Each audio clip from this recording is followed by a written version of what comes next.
Well, first, internally, for a jeweler, a lot of pride because initially our watchmaking credibility was average because people first had a jeweler as the top of mind, and watch activity was considered as a kind of side hobby for Bulgari and not as a mainstream activity. Thanks to Octofinissimo and the many international awards, including Geneva Watchmaking Grand Prix, but not only, because we have won close to 60 awards altogether. We have acquired in very few years, 8 only, a legitimacy of a pure watch player. And Octofinissimo has become, in parallel, together with Serpenti, an icon of watchmaking, which has been very quick.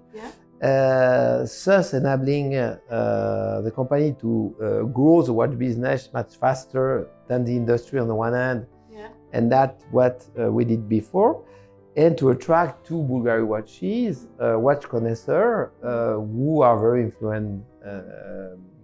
influencing, and who are also people very much appreciative of jewelry. Therefore, getting the two categories closer. And now in events, we have obviously a lot of high jewelry sales, but when it comes to high-end watches, from Grand Complication for men or jewelry watch for ladies, they take a substantial part of the sales. So those 10 years have been the years of legitimacy, of iconicity, and eventually of becoming a broadly recognized serious watch player. You have now here the new collection, but before I found it that you had a new complication and a new complication and a thinner and a thinner and a thinner. So is it possible to do more exceptional like that, or are you now getting more classical? Well, you have two dimensions. You have one which is the innovative dimension, which never stops. So I don't know yet what will be next, but we have shown, I think, in March with the Ultra that not only we could go thinner, but at the same time we could innovate and have a mechanical watch connecting you into the metaverse with a QR code. So, and the innovation was perhaps even more the key into the metaverse than the thickness itself, because thickness will have been used year after year to do better. But we are the very first mechanical watchmaker offering a watch which is directly connecting with the digital world, which is a paradox, and we have been pioneering it, especially offering NFTs, which are not gimmicky NFTs, but pieces of digital modern art, which are resonating very positively to our clients, who are usually art lovers. So for me, this has been a major step, and this will go on. In parallel, obviously, as Octo is becoming really an icon, we have to enlarge assortment with more commercial pieces, meaning by that, not only the extreme titanium, monochromatic, super edgy watches, which are, if I compare to the car industry, the kind of supercar, but we have to introduce also the GT car, so the cars that you drive every day. And the GT car are initially born in steel with a range called Octo S, like sport. So 100 meters waterproof, the school crown. This was launched 2.5 years ago in Dubai with the watch, and last year as a chronograph. And then the last step, obviously, but this needs a certain maturity, which I believe we have. Gold, because gold is an important part of the watch market, and therefore if the brand is credible and legitimate, if Octo is acknowledged as an icon, then it's time for gold, because with gold we participate to 100% of the market, whereas without gold we participate only to 55% of the market.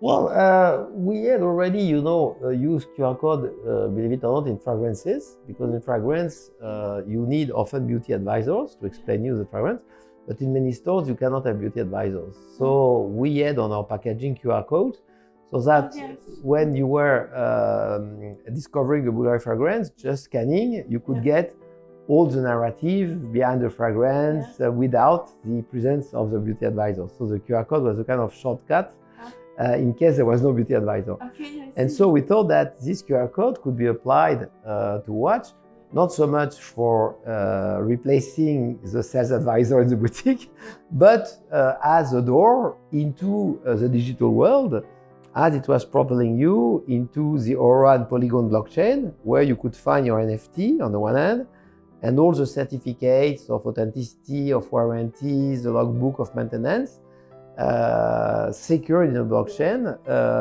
which obviously is a major step forward for a watch. Usually, you had already some watches with information in the blockchain, but this was done through a separate card, but not built in the watch. And the creative breakthrough has been to have it engraved on the barrel, so that, I mean, you can read your watch directly with your mobile and enter into your NFT, enter into your authenticity certificate.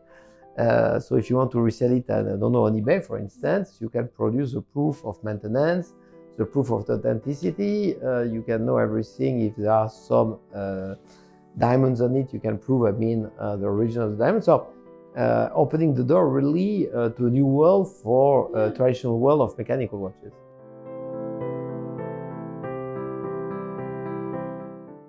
Well, I think it's first it's good because, you know, until Bulgari there was only one player in the very thin watches, Piaget, making those watches quite a niche, because when you have only one brand crafting a certain typology of watches, for the client it's perceived as a very niche.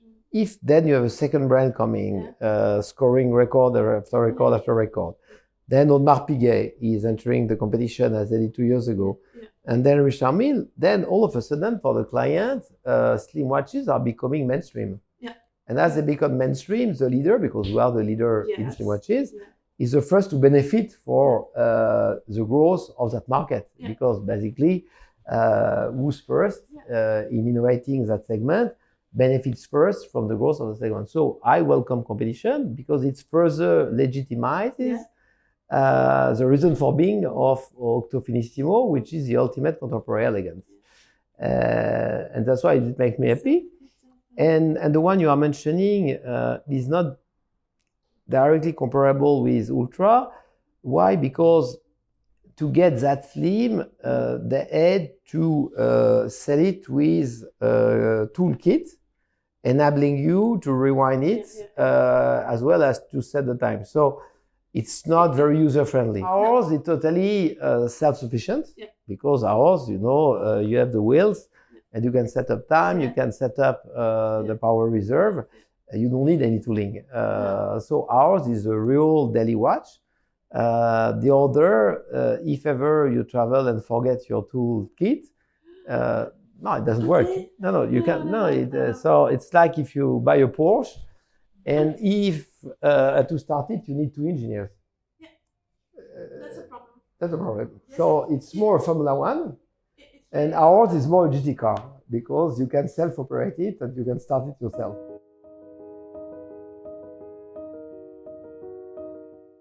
Well, I think there is a lot of complementarity between the two of us. I mean, Fabrizio is really a genius of design, but also he's very knowledgeable on watch technology. So what he designed is not only aesthetical, but is often with some idea on what should be or could be inside in terms of movement, what are the constraints. So he's very knowledgeable, generally speaking. And on my side, I'm not a designer for sure, but on the other hand, I'm a manager with, I would say, aesthetically, I've kind of a sense of balance. I don't know why. Yeah, I don't like too much, I mean, too symmetric products. And so often in a product meeting, I made few comments because there are few comments to be made because usually Fabrizio comes with really extraordinary design. But often I contribute for the final balance, which makes the difference between a beautiful product and a superlative product, because being a bit more distant from the creativity, I'm coming from Rome to Neuchâtel. I still have jewelry or hotels in mind, and then I find prototypes. And you know, for me, it's quite easy at first glance to say, well, why did you put that thread here? Is it useful? Do we need it? Isn't it more elegant to do without it? Then with this discussion, we decide to do prototype without it, and we realize that it's better. So my job is easier because I don't have to create. On the other hand, I'm a good sparring partner for finalizing and trying to push to an even further level the beauty of the piece. And the same happens in jewelry, because in jewelry I'm not a jewel designer myself.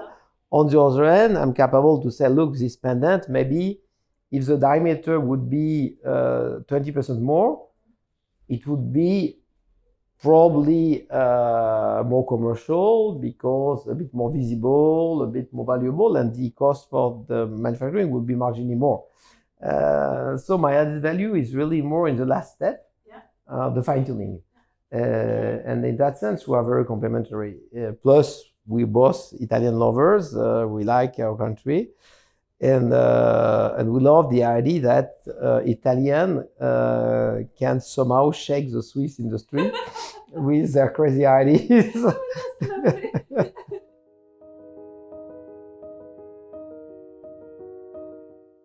Yeah, well, actually, it's much more than a mirror. I'm happy you said a mirror, because it looks like a mirror. Yeah. It has been designed together with Japanese architect Sejima-san. Sejima is a major Japanese architect. Yeah. She's working with us for the future Champs-Élysées boutique. So we are in direct connection with her. And 2 years ago, when discussing at a dinner, it was 3 years ago virtually, because it was at the Aurora Awards 19. When discussing with her, I discovered she had a passion for watches. So I told her, but why don't you try to design a Bulgari watch? So after a while, she told me, look, I would like to work with Octo. I said, oh, okay, you have right. And she came with that idea of a fully minimalist polished Octo watch. We never did polish Octo across the board, so it's monochromatic, but not like titanium, which is matte. It's shiny, it's very shiny. Still, and the die looks like a mirror, but if you look a bit more carefully, you will see that it's a micro drill die with hundreds of small drills, making that die extremely sophisticated. Even though, like true luxury, it's a luxury that you don't see at first glance, but that you discover when looking closer. So it's making it extraordinarily refined.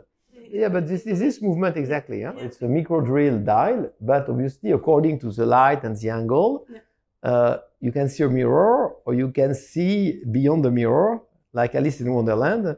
And what you discover is a micro drill die, which obviously from a manufacturing standpoint is extremely complicated to realize perfectly, and which probably positions this watch as one of the most iconic design in watchmaking, because look at on that tray, if one is standing out, eventually this is this one, from a pure design standpoint. I'm not sure. I think that one big potential in the watch industry for growing is the ladies segment, which has been neglected by most Swiss brands. Why? Because they are born masculine and they are managed by men. And so being a very machist industry, what men did has been very simple. They took a men watch, made it smaller, put some mosaic pearl on it, and here was a ladies watch. Jewelers, obviously, Bulgari, Cartier, Chopard had a different approach. As we're a jeweler, we started from blank page, designing ladies watch, designed for ladies.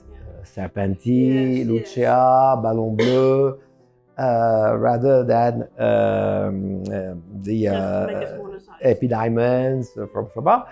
And this obviously has made a big difference. So I believe that if we want to develop the ladies market, we shouldn't create too much confusion between men and women, and keep clearly our men's watches masculine and our ladies' watches feminine, and one collection, BB, can be both.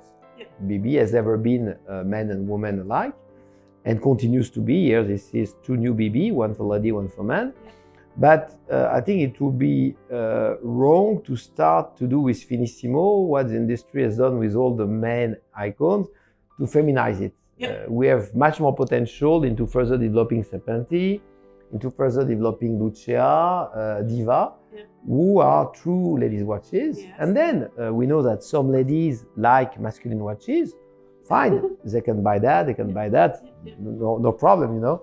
But I want to keep really the focus on being a specialist of pure ladies' watches, just because I know that this segment has a lot of mileage. If, and only if, instead of shrinking men watches, we develop true ladies' watches.